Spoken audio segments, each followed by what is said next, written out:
All right, and welcome. Hello. This is another episode of Startup Success Students. This is now episode 4. I'm Ryan Karim, entrepreneur, business transformation expert, life coach, career coach, team coach.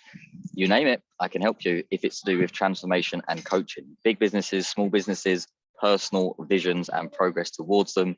I'm the guy for all of that. In this podcast, what you're going to learn is how human experiences have allowed entrepreneurs and community builders to navigate their personal lives so that they can create these amazing external creations of businesses and groups of people that are achieving things together. I am in sunny Spain, sitting on a beach, so you might see the odd person walk past. Hopefully you can have a laugh at that, and hopefully our canine friend there takes a chill pill at some point in time, and we can crack on with this. All right, so in this episode we have got Obi Nwanchie in the house, and Obi has created SocialBee, which he wants to use this platform as a way of showcasing how you don't need tech to start a tech business. Obi's also been a startup advisor for the last 5 years. He is a mentor at the Founders Institute for the last 3 years, and he's also been a chief nugget, whatever that means. So we'll dive into all of that with Obi in just a moment. And he's in the waiting room, so let me let him in.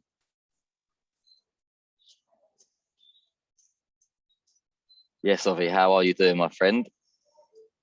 We're now recording, by the way, and we're all live, so welcome. How are you today? Good. And you? I really love your background. Thanks, mate. Thank you. It's like I was saying to you just a minute ago before we started recording there. I'm in Almeria at the moment in Spain, and just one of those rare places. I think this whole coastline is just so rare to me. It's got these beautiful mountains, you got this coastline, lots of people that speak English, a good network for businesses too. So it's yeah, I made a good decision to be here about 9 months ago, and I'm sticking with it, mate. So where are you in the world? I'm actually currently now in Frankfurt in Germany. Love it. How long have you been there? I've been here for, I would say, 2 and a bit years, towards 3 years now. Very interesting. So looking at your profile, you've actually been able to be in different locations and start successful businesses. I was just saying there in the intro how you can help tech companies start without any tech. And also you've been a startup advisor and business consultant for nearly 6 years now. You're also a mentor at a Founders Institute. And one thing that really caught my eye was you've been the chief nugget. So let's start there. Right? What is this chief nugget? Yeah, so actually now I'm the chief executive bee. So you can see here that we don't like to take ourselves too seriously, at least when it comes to giving ourselves important sounding positions.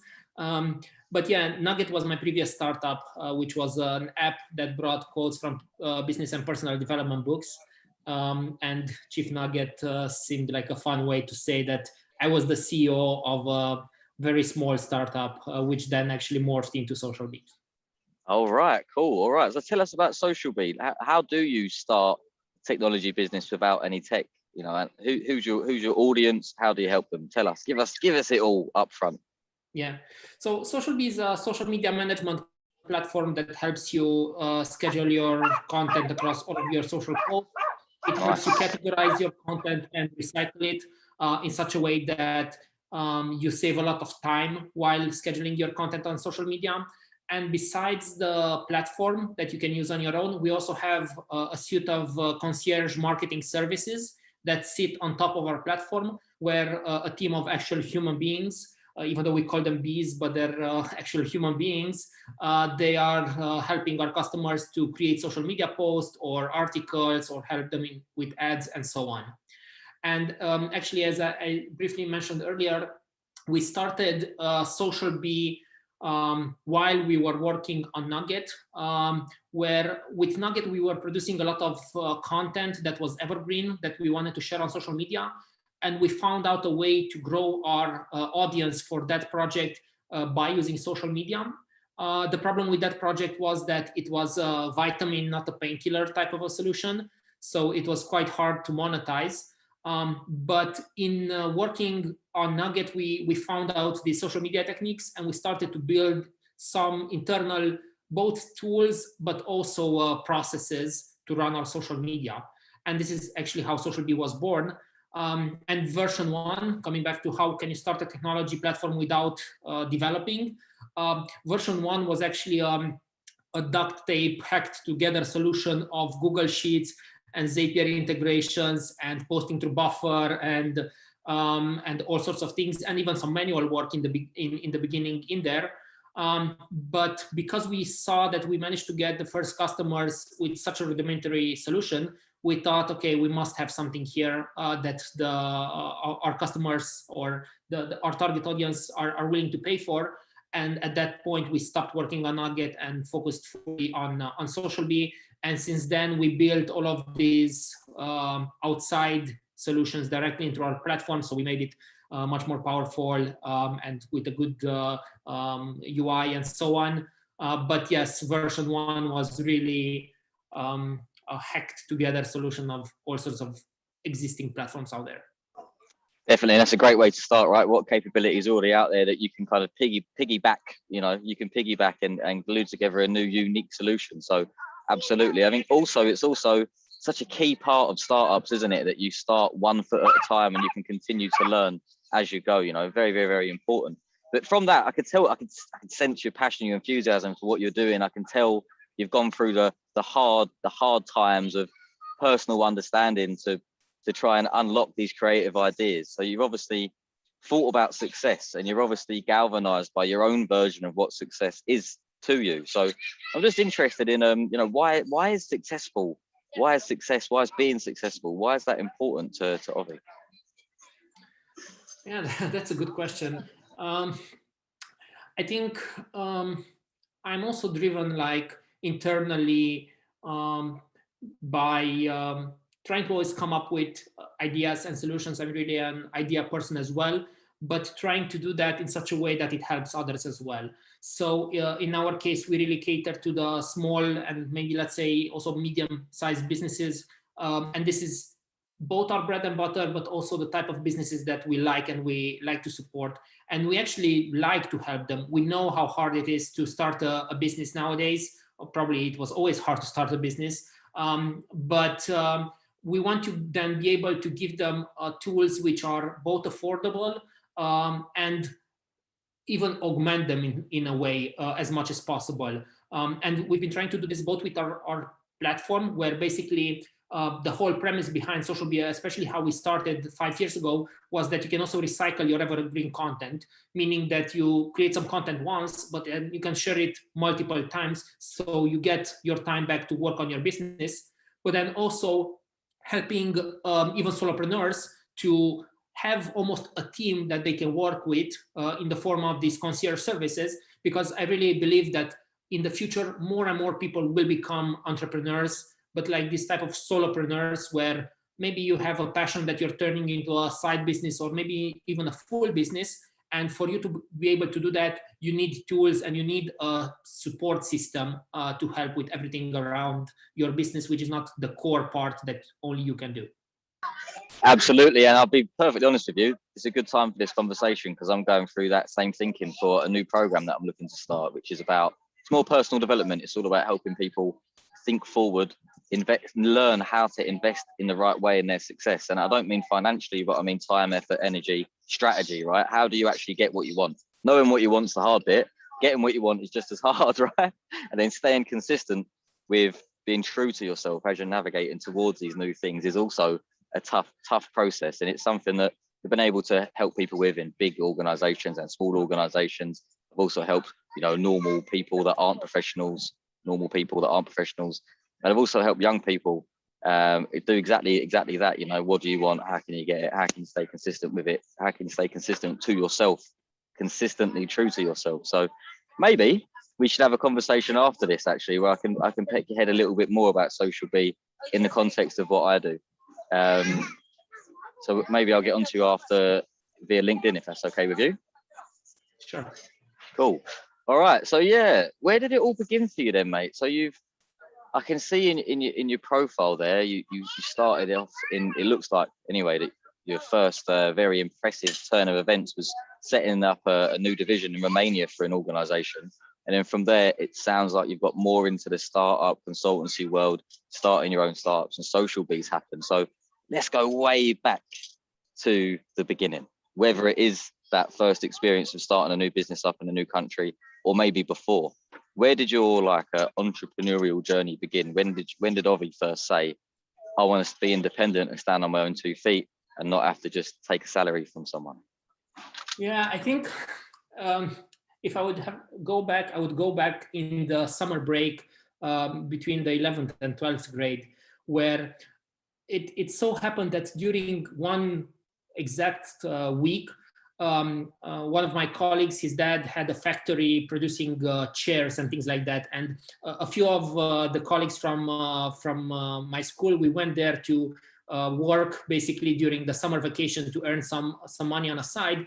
And for a whole week, I was working 8 hours of hard physical work in a factory. And then in the same week, I actually, for another colleague of mine, their parents had another business, and I was creating a website for their business. And it took me way less time. I charged the same amount of money, and I had much more fun doing it.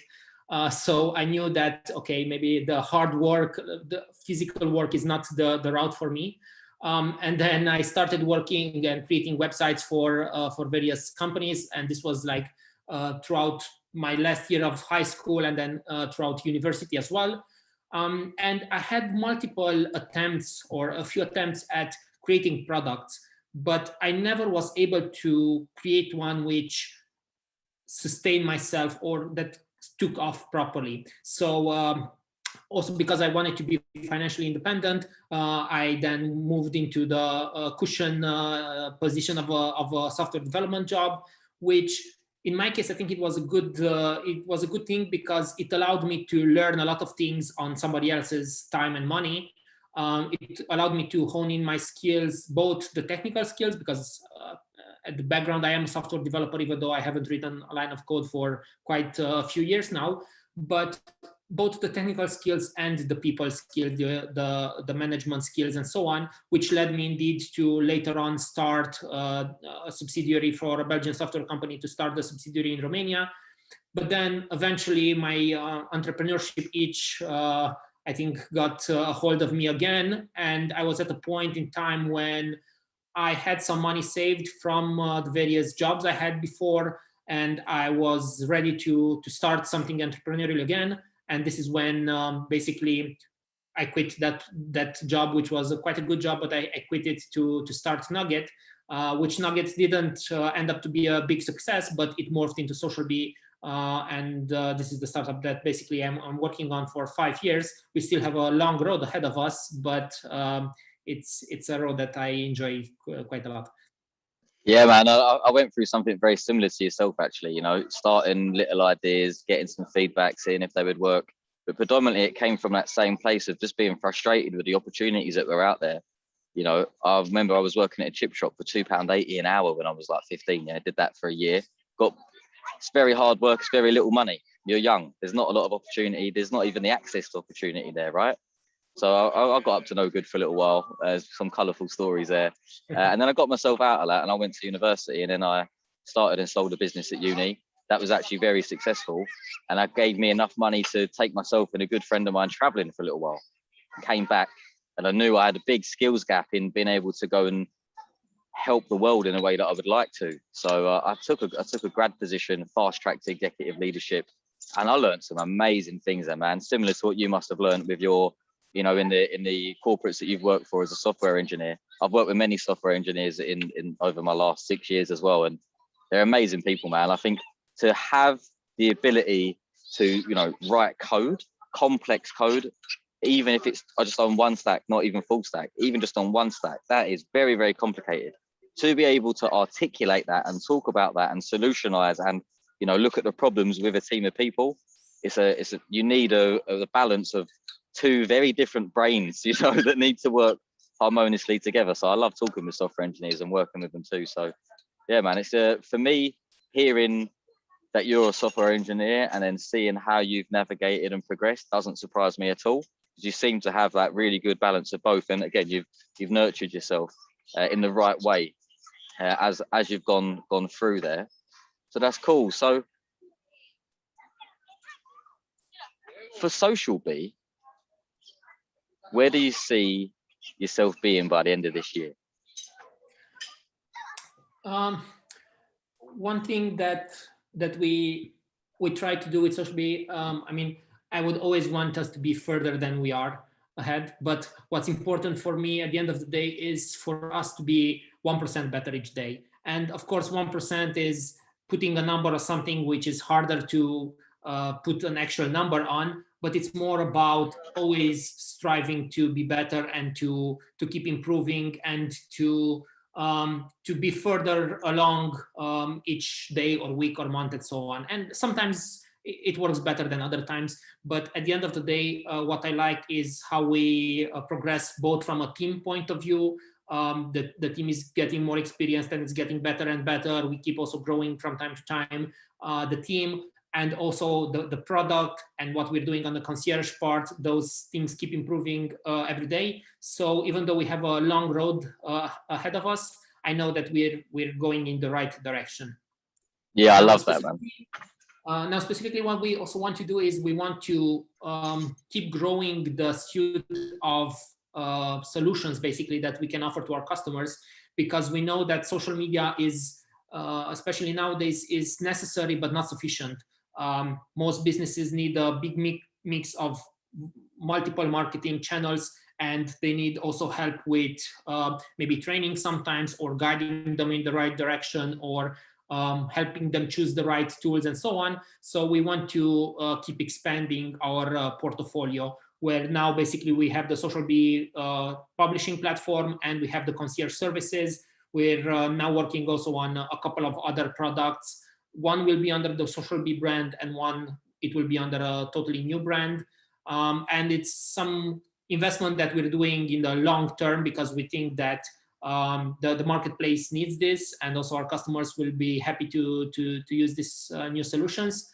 But at the end of the day, what we want to do is to make sure that we give the solopreneur and the small businesses a fighting chance to fight with the bigger corporations out there. Yeah, you're right. It's modern digital marketing is definitely multifaceted. You've got to think about that customer journey across different channels. You got to think about how that makes sense for the funnel, you know, across the different channels, and how the communication, it gets very, very complicated actually, doesn't it? And I love that idea that, you know, it's not about deadlines. It's not about being somewhere by a certain day. That can just put too much unnecessary stress and pressure, and can keep you too rigid in the flexibility that you might actually need to get to a different goal that's actually greater. If you hold yourself to a deadline and just march towards it, you'll only get that result, and you might lose all the other opportunities that you could have found along the way if you did not have a date, and if you had your thinking, which is 1% more a day. We can always be better. We can constantly improve, you know. I love that. So how do you make sure that happens within your team of people? You know, how do you have a structure? How do you structure your business so that your teams can constantly improve and move your business forward for you? Well, as we're having more and more almost business lines, we have a person that's in charge of those lines. And some, as the new products are very in the early stages, we're basically in the product development stage, while others, we're constantly improving the products, but it's also more about marketing and sales and conversions and things like that. And then internally, we're using the objectives and key results framework to try to set objectives at the team level, which then cascades down to the department level and also to the individual level. And we do this in increments of quarterly increments, basically. So that way we can plan a bit ahead without being too rigid, as you said. And sometimes things can happen, and some things can come up overnight, and then things get moved around, which especially in the startup world, even though we're not that young anymore, it still happens from time to time. And what we're trying to do, especially as we've also grown as an organization from an experience point of view, to empower people to take control of their area and their side of things. And we still have a long way to go on that direction as well, because especially when we first started out with SocialBee, because we're bootstrapped, a lot of my colleagues are people that maybe had even their first job at SocialBee, and they're still, at least some of them, they're still with us now. So even for them, it was a learning journey, which continue to be a learning journey. But we're trying to empower more and more people to have their own to make their own decisions and to own the outcome of those decisions as well. Yeah, most definitely. I've used OKRs in many different industries and contexts as well. They're a fantastic tool if they're used properly.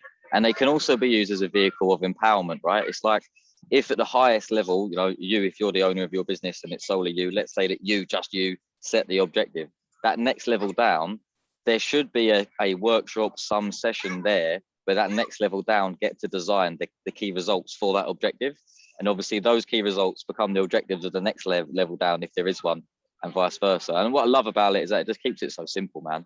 It just keeps it very much focused. If you get that top line right, and you get it very much focused on the purpose of your organization, you make it simple, the rest of it cuts out a lot of potential inefficiencies. And because right from the beginning of even setting the way that you're going to be measured as a team, because you've been able to define that, if you're also allowed to then define how that might move forward, and you've got a process that allows you to put all of your ideas together as equals, and then to learn from those ideas together as equals in a good, timely fashion, then that is empowerment in a nutshell, right? I don't know how much better a workplace can actually get, other than allowing people to input their creative ideas and have some empathy for the end person that this is really for. And if you start your top objective, if you start that with purpose, the real purpose of your organization in terms of the eyes of the people it's for, and you cascade that down, it's a very, very powerful way of starting a business, very powerful way of growing a business too. So I love that tool. What else do you do then? I'm just thinking about our listeners and what people are maybe getting from this conversation so far. Normally it is about starting a business, but I think this conversation is going more about how to once you've got out the gate, how do you then start to actually nurture and develop your teams so that they're able to work most effectively? So, as well as your OKRs, in terms of your day-to-day or your week-to-week or your month-to-month, what else do you guys do to try and get that team empowerment? Yeah. So one thing that I want to mention is that, because you also said it's also about like getting started, and you also mentioned that I'm a startup advisor to some startups, and I'm also involved in Founder University and so on. One thing which I always try to do is, even if I think the startup idea is doomed to fail, I never stop the entrepreneur. I tell them why I think maybe it could fail and what are the pros and cons of an idea, but I never try to pursue somebody not to start. Because if we would have not started Nugget, which more or less failed at the end of the day, I mean, we were not able, we did sell it later on, somebody wanted to do something similar in the same space, but from how we approached the situation, basically we failed.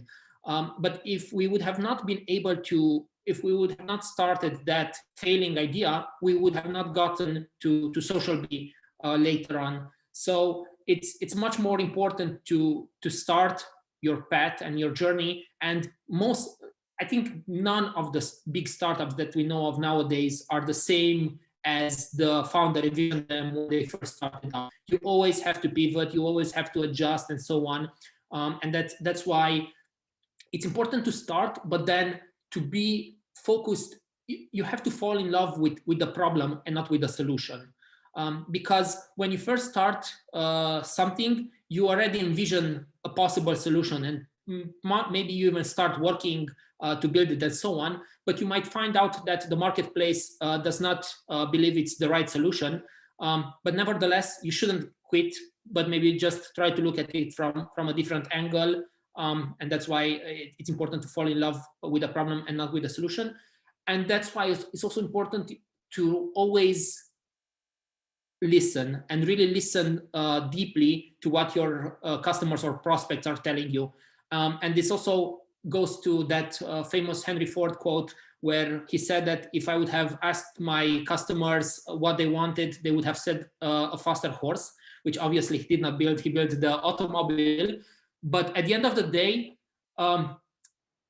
when customers tell you they want a faster horse, you have to actually understand that what they mean is that they want to get faster from point A to point B. And that's the underlying problem that they're trying to solve. And yes, a faster horse would have been a solution if that would have been an option, but a different solution was obviously the invention of the automobile. So try to go past the initial things that the customers are saying and really focus more on the underlying problem. Mate, this is such a big reason why I wanted to do this podcast, because every single person out there, I think, that has started a business, they've got such a unique way of navigating to how they've got to where they are.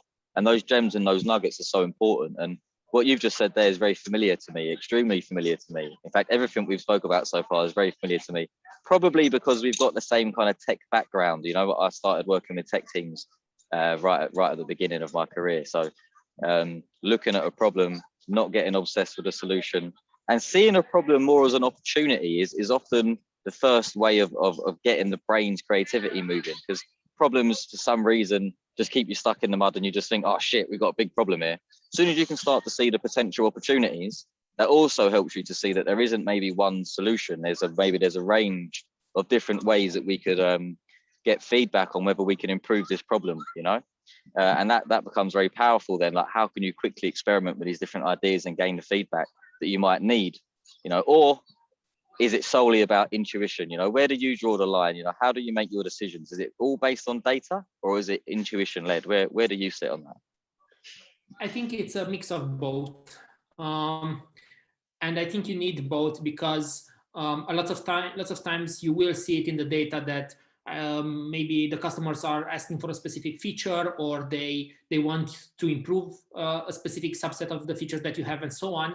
And you need to take that into account for sure. But then there are all of those problems that the customers maybe don't even think that they have.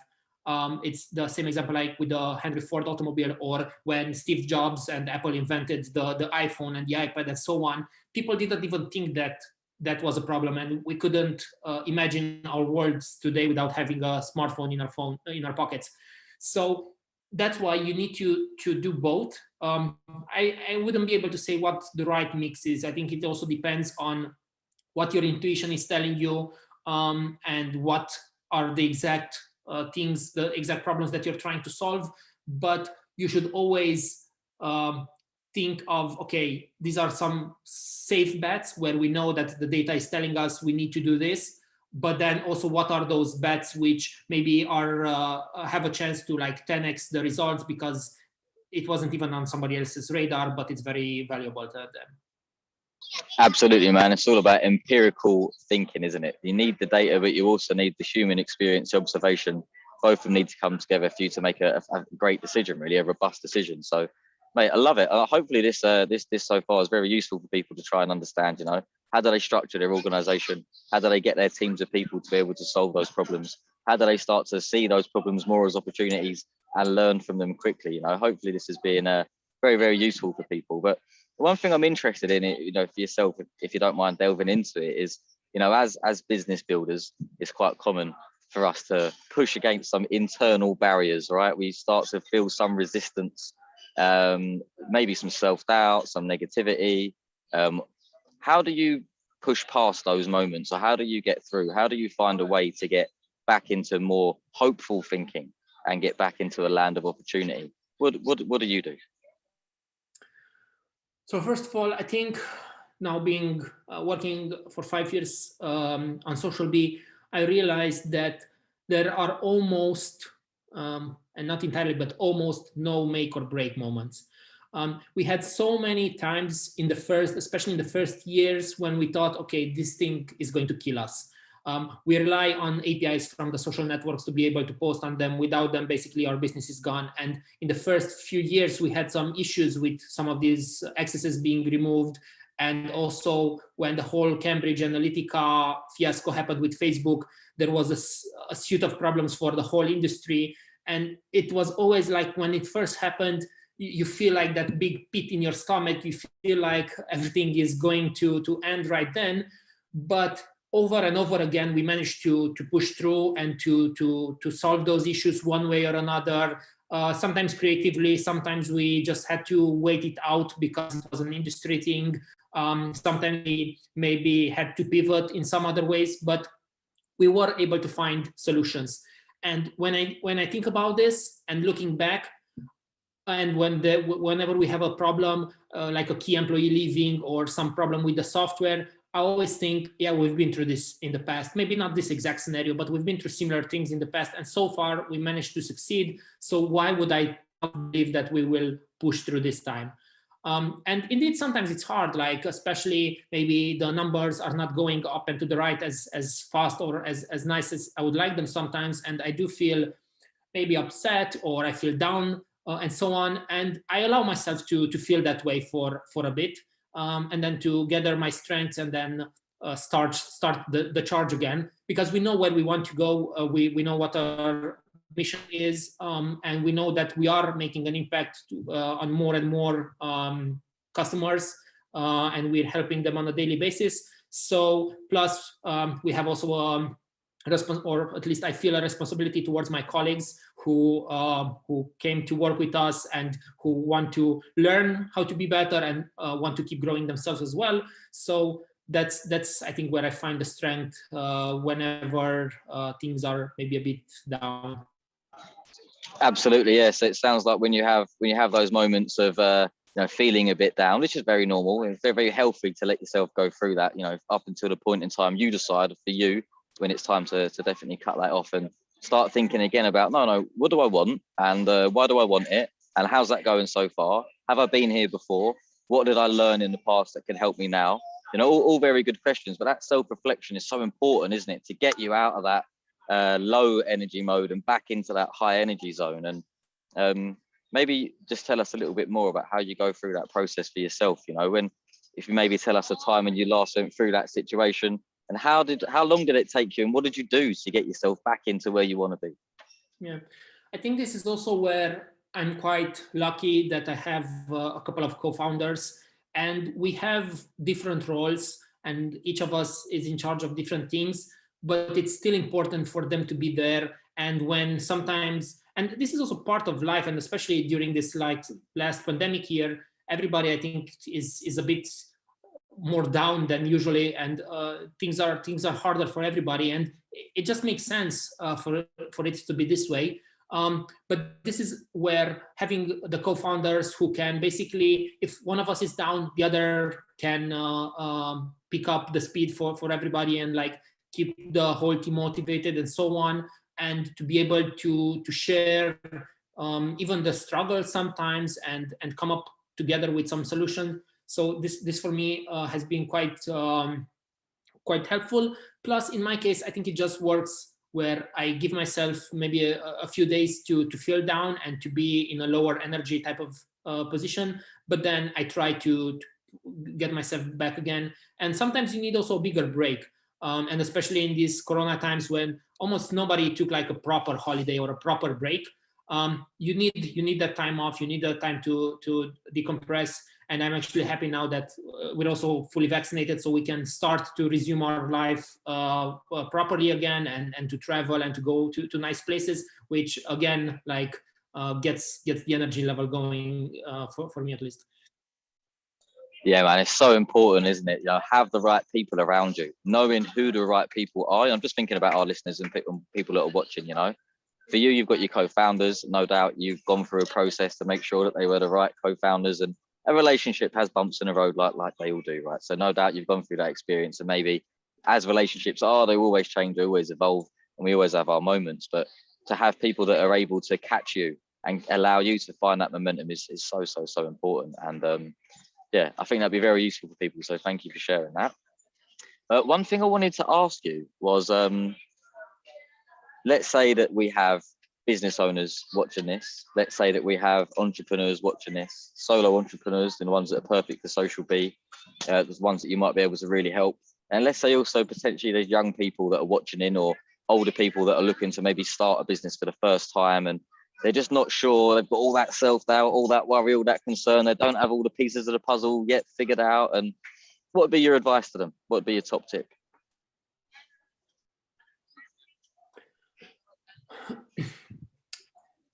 The number one thing that a company, and even if it's a company of one, but a company cannot live without is customers. one way or another. So what I would say, and this is also a model that basically we touched upon of how we got started. It's a model which I call self-service scale, which works also for a tech company, but can also work for a service company. And what this means is that you first have to sell that vision and those results to the end customer. Then you need to service them however you can. And sometimes, as it was in our case, we had this hacked together solution, or maybe sometimes you can even use a competitor's platform, or if it's a pure service, it's just up for you to make sure that you can deliver that service. And then the scaling part can come later once you know already that you are targeting a problem that people are willing to pay for because you managed to sell that. You know what the solution is because you serviced that problem. And maybe if it's a technical solution, time you need to scale it in terms of software and in terms of like either software or processes, you know what works and what didn't because you service that, and then the scaling part is also easier. So basically, I would definitely try to think, okay, what is the problem I'm trying to solve, and how can I find the first customer for that problem? And you don't have to think the first customers are not about making a profit. They're about showing that you can de-risk your business and your business idea, and that you can basically find customers for whatever you're trying to do. And it's perfectly okay for the first customers to do things that don't scale. It's perfectly okay to sell something at a cost which maybe it's actually costing you to run that customer, but it's important for you to get those learnings, to maybe even get those first case studies, and to be able to know if there's an actual market for that. Because what you might find out that there's actually not a big need for what you're trying to sell, or you cannot meet that need where it happens. Maybe it's because you need a 2-year life cycle to sell and you cannot afford that, or maybe it's just because people don't have that specific problem. But by trying to sell it first in any way and shape or form that you can, you will be able to get those learnings, and that way you won't invest a lot upfront and then see that it didn't work out. Absolutely, man. Customer is king, and learnings over profit. That's what it takes to start off, isn't it? You know. And what you said there is very going to be so useful for people. You speak very clearly. You structure very well what it is that you're saying. You get your point across very well without too much gunk there. So I'm thinking this will be a great episode for people to learn from. So listen, Obi, we're going to have to leave it there though. And I will definitely reach out to you on LinkedIn. Maybe we can get a separate conversation more talking about our two businesses and how we might be able to help each other. Maybe we can go from there. Does that sound all right to you? Perfect. Wonderful, mate. Anything else you'd like to say before we leave? No, I think what's important for people who want to start to just start. And then I'm sure that regardless where the road will take you, you will be further ahead than if you would have not started. As they say in tech circles, I've heard many CTOs say this, many CTOs say this, yeah? Just fucking do it. Just get on with it. Just try it out. Don't be scared. The world's not going to eat you. People aren't going to give you as much negativity and judgment as you think they are, you know, and it's all about the learning. And if you don't start, how will you ever get to where you want to be? Yeah. All right, mate. Wicked. Listen, we'll speak to you soon. Thank you for your time. Yeah. Perfect. Thank you too. See ya. All right. All right. Hello. Outro time. So you heard from Obi firsthand there. Lots about startups, lots about how to structure your business, lots about how to get your teams to work most effectively. Obi sounds like he's got his head proper screwed on. No doubt his business is a fantastic success. If you're interested in learning more about SocialBee, look at the links below. And obviously, if you're interested in trying to figure out what your future means for you, check out ryankarim.com. If you're trying to transform your complex organization, your large organization, it could be technology, it could be crypto, it could be education, it can be anything at all. Can be education. Let me know. Transform Perceptions is the business. Again, that link will be down there. And if you're looking for support with your small to medium business and you want to scale it up quickly, again, Transforming Perceptions, that's our Partners in Growth program. So looking forward to see you there. Thanks for tuning in. If you reach this far, hit that subscribe button somewhere. See you later.